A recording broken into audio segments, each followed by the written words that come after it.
IPL 2026 season முடிந்ததுமே Hardik பாண்டியாவை கழட்டி விட Mumbai Indians அணி நிர்வாகம் முடிவு பண்ணிருக்காங்க. ஐபிஎல் 2026 சீசன் முடிந்ததுமே பேசிய மும்பை இந்தியன்ஸ் அணி பேட்டிங் பயிற்சியாளர் கெரன் பொலார்ட் அவர்கள் ஹர்திக் பாண்டியாவுடைய கேப்டன்சி எங்களுடைய எதிர்பார்ப்பை பூர்த்தி செய்யும் அளவிற்கு இல்லை அப்படின்னு சொல்லிட்டாரு. இதன் மூலம் ஹர்திக் பாண்டியாவை கேப்டன் பதவியிலிருந்து நீக்குவது உறுதியுமே செய்யப்பட்டிருக்கு. இந்த நிலையில கேப்டன் பதவி கொடுக்கவில்லை அப்படின்னா என்ன அணியை விட்டு நீக்கி விடுங்க அப்படின்னு மும்பை இந்தியன்ஸ் நிர்வாகத்திடம் ஹர்திக் பாண்டியா உறுதி தெரிவிச்சிட்டாரா. தற்போது வரை ட்ரேடிங்ல அனுப்பும் பணியில மும்பை இந்தியன்ஸ் அணி அதி தீவிரம் காட்டிட்டும் இருக்காங்க. ஹர்திக் பாண்டியா ட்ரேடிங்ல அனுப்புவது குறித்து முதல்ல சென்னை சூப்பர் கிங்ஸ் அணியுடன் தான் பேச்சுவார்த்தை நடத்தப்பட்டதா. ஆயுஷ் மாத்ரே, சிவம் துபே அப்படின்னு 2 பேரையுமே கொடுத்துட்டு ஹர்திக்கை வாங்கி கொள்ளுங்கள் அப்படின்னு சிஎஸ்கே நிர்வாகத்திடம் மும்பை அணி பேரமுமே பேசியிருக்காங்க. ஆனா சிஎஸ்கே நிர்வாகமோ ஆயுஷ் மாத்ரேவை விட்டு கொடுக்க முடியாது, வேண்டும்னா துபேவுடன் நேத்தன் எல்லிஸை கொடுக்கிறோம் அப்படின்னு தெரிவிச்சாங்க.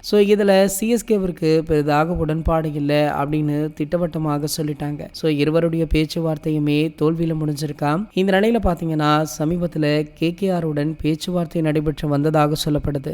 அதனுமே செட் ஆகாமல் அதனை அடுத்து ராஜஸ்தான் ராயல்ஸ் அணியுடன் பேச்சுவார்த்தை நடத்திருக்காங்களாம். அதாவது ராஜஸ்தான் ராயல்ஸ் அணியுடைய SSV ஜெய்ஷ்வாலை கொடுத்து விட்டு ஹர்திக் பாண்டியாவை நீங்க வச்சுக்கொள்ளுங்கள் அப்படின்னு சொல்லி மும்பை அணி நிர்வாகம் கேட்டதாக சொல்லப்படுது.